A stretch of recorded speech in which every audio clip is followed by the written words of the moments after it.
Good afternoon, everyone, and welcome to today's session, Investing with Confidence, Building Knowledge, Scale, and Momentum. My name is Denise, and I'm the manager of the Investor Education segment for Scotia iTrade. In today's conversation, we're going to explore what it means to build confidence as an investor, understanding those key concepts. We're going to talk a little bit about risk and horizon. I'm very pleased to be joined today by our guest speaker, Rose Devli, Vice President and Portfolio Manager at Dynamic Funds. Rose is part of the core fixed income team and brings extensive experience across global fixed income markets. Prior to joining Dynamic, she also worked on managing large scale global fixed income portfolios and has experience across a range of strategies. So her background is going to include a bit of fixed income trading and syndication, which gives her a unique perspective on how the markets function, both in theory and in practice, and from her experience as well. So thank you so much for taking some time out of your day to join us, Rose. How are you doing? Good, thank you. Thanks very much for having me. It's a pleasure to be here. It's been a mouthful that I've kicked you off, so I'm going to start off and bring it back to you. Rose, could you tell us a bit about your role as a vice president and portfolio manager at Dynamic Funds, what your day-to-day work looks like? It'd also be great to hear about your personal journey into this investing industry. What first sparked your interest in the markets and investing? Were there any early experiences that might have shaped you when it came to investing? Sure. I'll take a step back. So I am a portfolio manager in the core fixed income group here at Dynamic Funds. What we do here is manage most of the funds that are in the distribution channels, both at Dynamic, Scotia, and a lot of other networks. We manage 50 billion approximately in AUM. I am a macro manager. So what does that mean? Mostly managing rates, so duration, credit percentages, et cetera, of the fixed income portfolios and the balanced funds. So what got me here? I mean, that is a loaded question. Let me tell you, I really wanted to be an academic when I was at school. I, tripped over, being a TA, a teacher's assistant for a lot of lectures. One of the lecturer told me to come into Scotiabank at Capital Markets. He was a managing director at the time. And he said, just come in, we're going to interview you. And I said, for what? And that's how it all started. That was back in 2005, actually. So in January 2005, so right before the financial crisis. And I think what really shaped my journey was trading fixed income instruments and other securities in the financial crisis. It really gave me a sense of liquidity. And what does liquidity mean? I don't know if it was good luck or bad luck at the time, but I kept on trading securities that kept seizing in liquidity. A $38 billion third-party asset-backed commercial paper seized, and I was one of the head traders there. And then repo markets started to seize as we saw Bear Stearns go down. So it really shaped. I'm glad it was the beginning of my career. Really shaped how I look at risk and how I look at all of the portfolios that we manage. Well, thank you for sharing and walking us through a bit of your journey. There's a lot to take in, and there's many of us on the call here that may be new to investing. They might be beginning their investing journey with us. And we know that the financial world can feel quite complex with unfamiliar terminology, market headlines, just a lot of information to really process. Can you explain to us why does investing often feel overwhelming for people when they first start beginning exploring into their financial markets? Yeah, sure. This is a fantastic question that I get asked by most of my friends, to be honest. Where do I start? How do I do this? It was scary even for myself. I think it's natural as humans to, look at all the options out there and think to ourselves, well, we don't want to lose our hard-earned money, our after-tax dollars, doing something that we're not really familiar with. So I could see how people can feel overwhelmed. But I assure you, investing is like anything else in, being a human. You will get better at it as you practice. And I know practice can be expensive depending on how you approach it.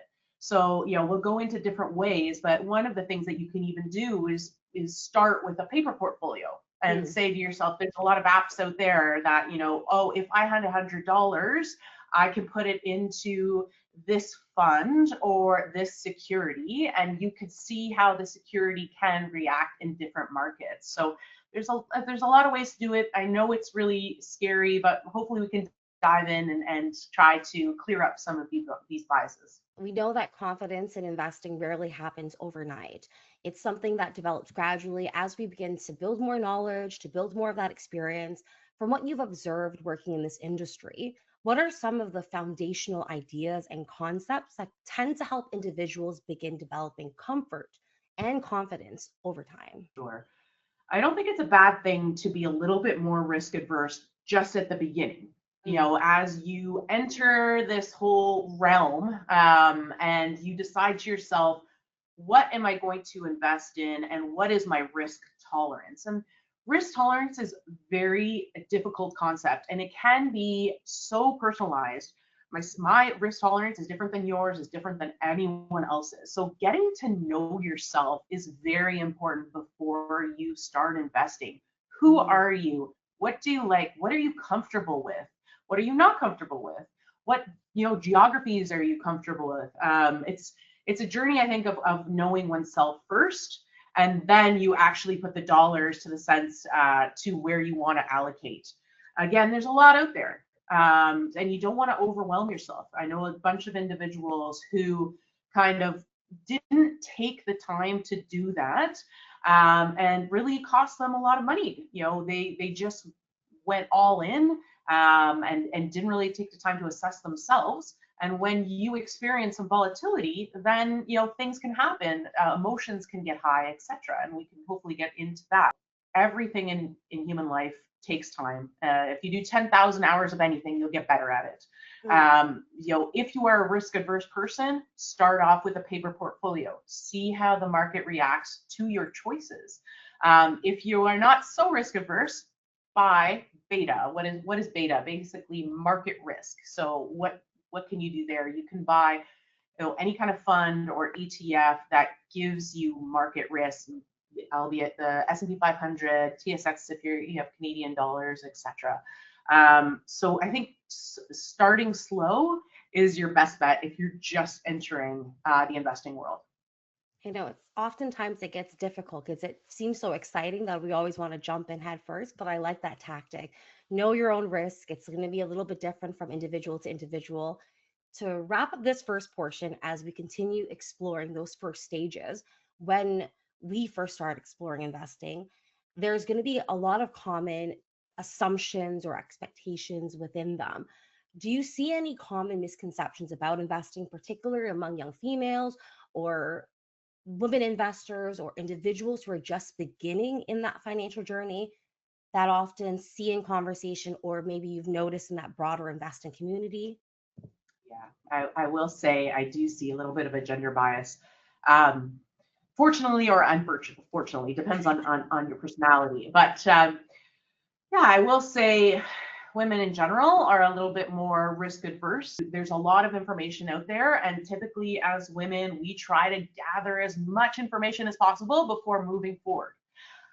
The one thing I will say about that is the market will give you much too much information and you kind of have this bias of just freezing and not doing anything. And instead of investing when you're in your 20s, all that information keeps you frozen like a deer in Mhm. headlights, and now you're 35 or 40 and you're like, oh, I still have this money I put aside, but I didn't put it anywhere because I'm really nervous to lose it.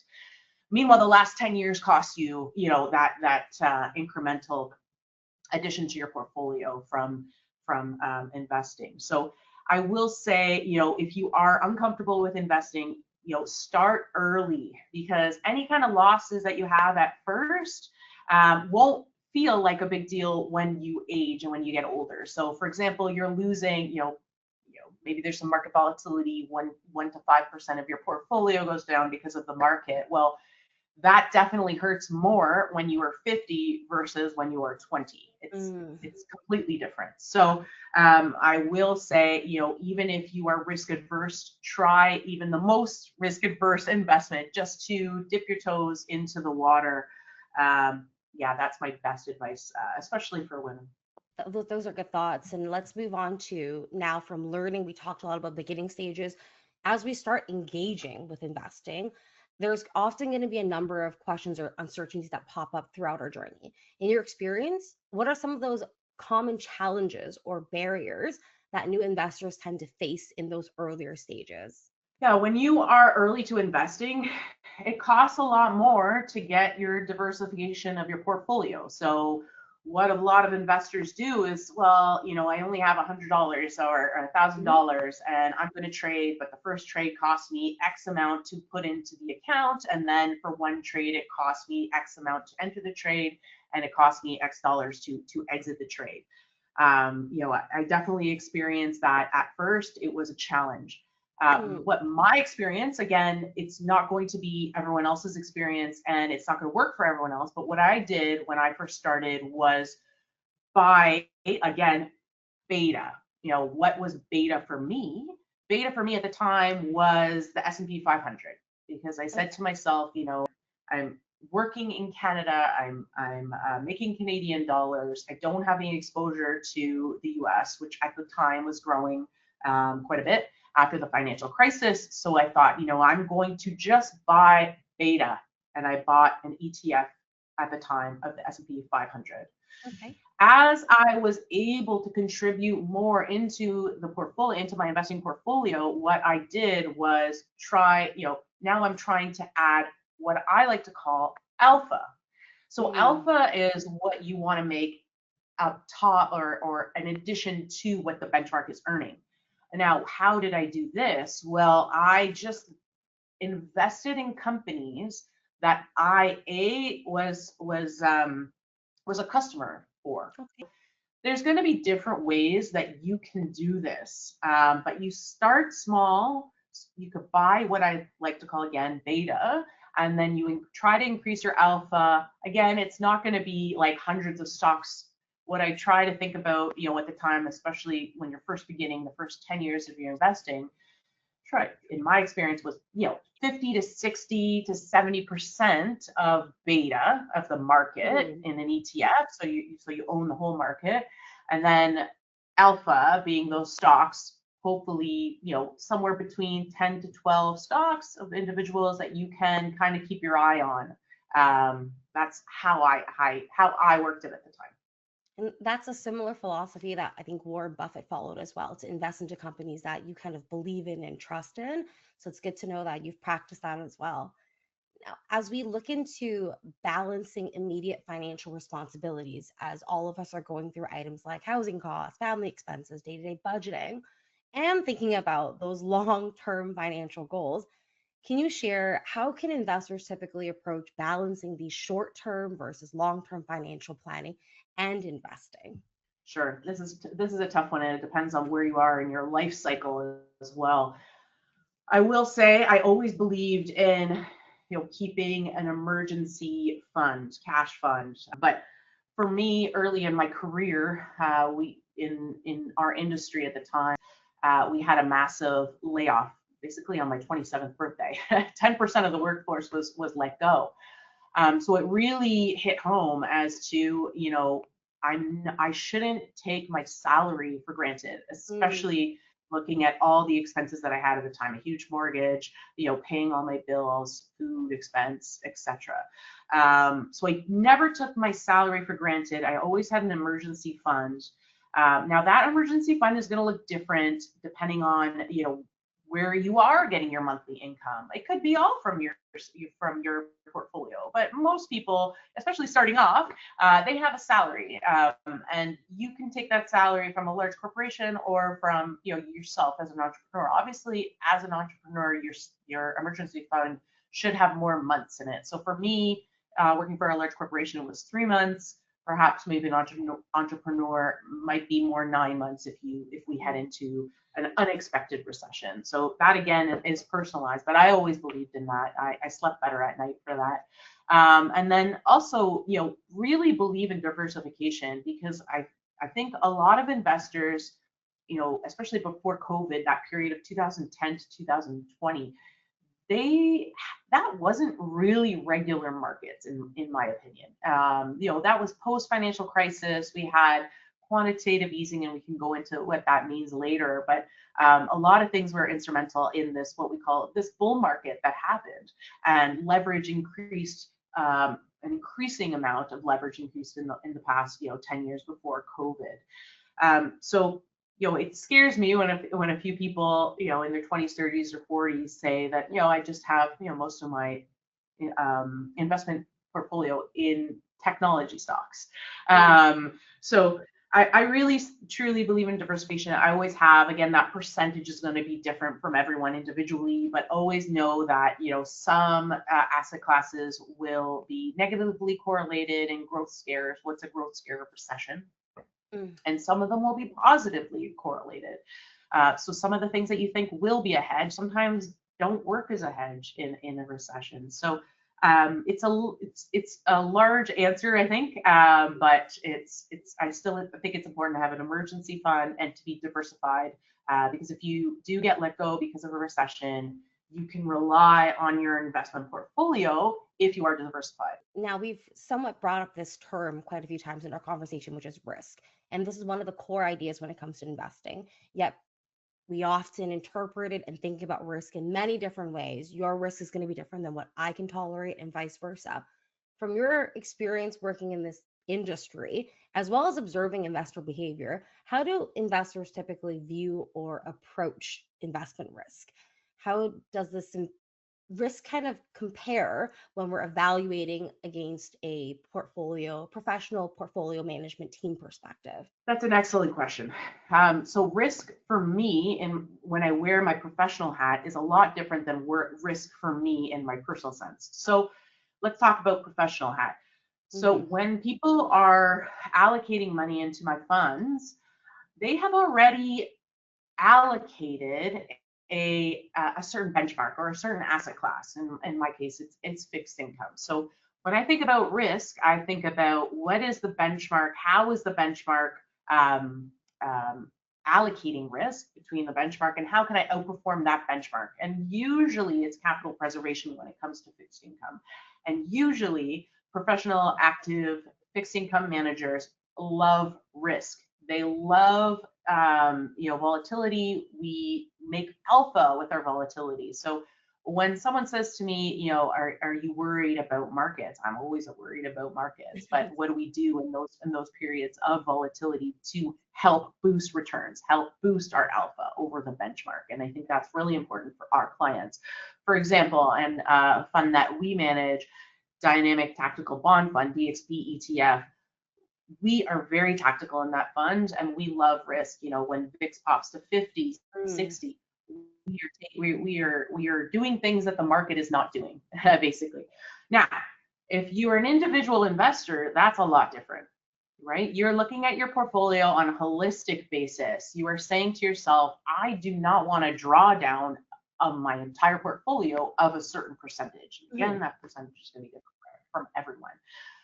So risk with my individual hat is a lot different than my risk as my professional hat. And I try to choose, if I am choosing a manager to manage some of my risk on an asset that I want to allocate, I'm typically using an active manager, because I want to, if I'm choosing fixed income, I want to beat that benchmark, or I want that manager to help me conserve my capital if there are losses in that asset class.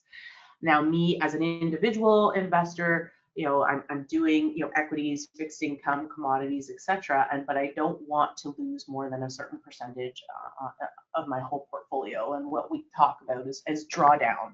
So from the peak to the, what's your max loss? What's your threshold?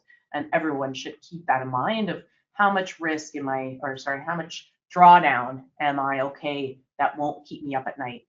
That's basically how I look at it. I have a couple more questions for you that will help us wrap it up, as well as leaving our audience with one final thought. First question is, for those of us, many of us actually here are beginning to learn about investing. We're going to underestimate our own ability to understand financial concepts or engage with the markets, because again, it can be intimidating. From your thoughts and your experience, what aspects of their financial capability or potential do people sometimes underestimate? And when they get started, what do we kind of underestimate for us? I think a lot of people are intimidated by the word, analysis. And they think I'm a doctor or I'm a nurse, and their professional name does not include a financial analyst. So they think that they can't analyze something, and it's not true. A lot of people have that innate ability to analyze something.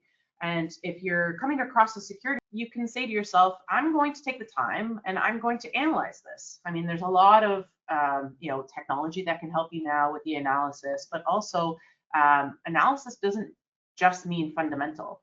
Mm, Analysis can also mean technical. Like everyone can have the best trading idea or investment idea, but if the price is at its 52-week high, sometimes that idea is not great because it's already priced in, what we call priced into the market. And usually, if you are a believer of technical analysis, there's a lot of securities that can mean revert on you. So for example, you can have the best, idea, oh, I'm going to, invest in Scotiabank at $100, but it is trading at 52-week high, and then it starts to revert just back to its mean now, and there's no real reason why it's doing that outside of just being it's really trading at its high and people are profit taking now, and it's kind of coming back down. So just I would say, like, stick to the basics. hmm Believe in yourself, know that you can analyze things, and that can be more, it could be more basic than, some other professionals, but that's still okay. And sometimes that works even more because you're taking a step back and you're saying, generally speaking, I like the fundamentals of the company or the security, and I like what price it's trading at right now. So does that take a lot of time from your day to day? Not necessarily. I mean, again, there's a lot of technology that can help you, but even if you take about 5 or 10 minutes of your time, again, you're not analyzing a lot of securities, and it depends on your investment process. And I'll reiterate again, do not don't think that you're not a great analyzer. You can analyze things too, and there's different tools for that. And what I like about investing is that it can be as complex or as simple as we make it. Yes. There's so many things to learn about, so many different investments. It's really about understanding what there is and then tackling a piece by piece together. To wrap things up on this end, if you were to reflect on an idea of building confidence in investing, which is something that often, again, develops gradually over time, how would you summarize that journey? Is there a word, mindset, an idea that captures what investing confidence means to you? Excellent. I will say it's a marathon. It's not a sprint. Do not, what we call FOMO into trades. So if there is some kind of big trend that's coming out, and then, I hear a lot of investors saying, I went on Twitter or X today and I saw that, there's 100 tweets about silver, for example, and all these retail investors were taking up so much leverage on it just because they were reading on social media platforms that it's going to go up.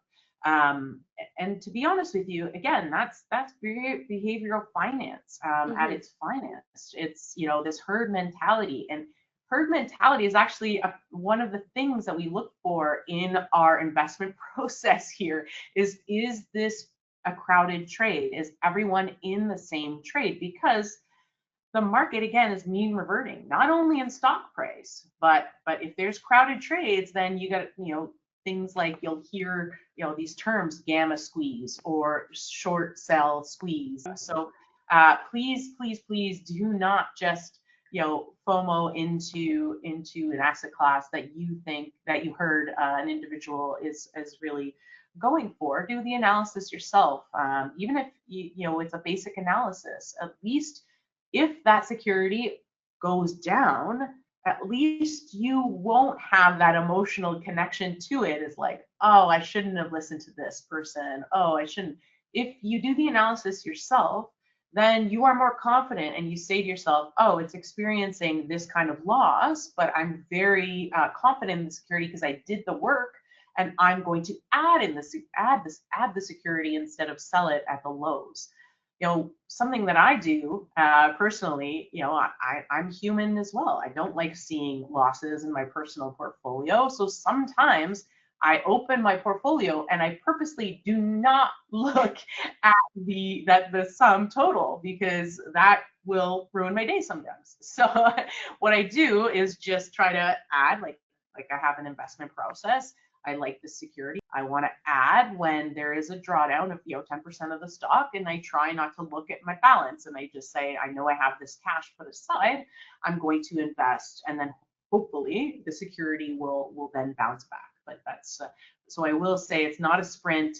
Don't try to chase the 20-30% in one year. It's not going to happen every year. Yes, it has happened, but again, we always talk about, those returns that happen in the past aren't necessarily expected in the future. And I think that's very important. And I always go back to the very famous quote of, the market can be much more illogical for a longer amount of time than you can be solvent. And what that means is you can have an investment idea, but the market is really humbling. It humbles me every single day. And that's why I love my job, is being open and learning as the market changes every day. You should too. So again, the word is marathon, not sprint, and keep with the pace of a marathon. Thank you so much. That was a great, insightful discussion. We've covered such a range of topics today, from confidence, how to develop that over time, to how investors might interpret concepts like risk, market movements, and long term investing. Thank you so much again. Thank you, Rose. And I hope you guys enjoyed today's session. Have a great afternoon, everyone.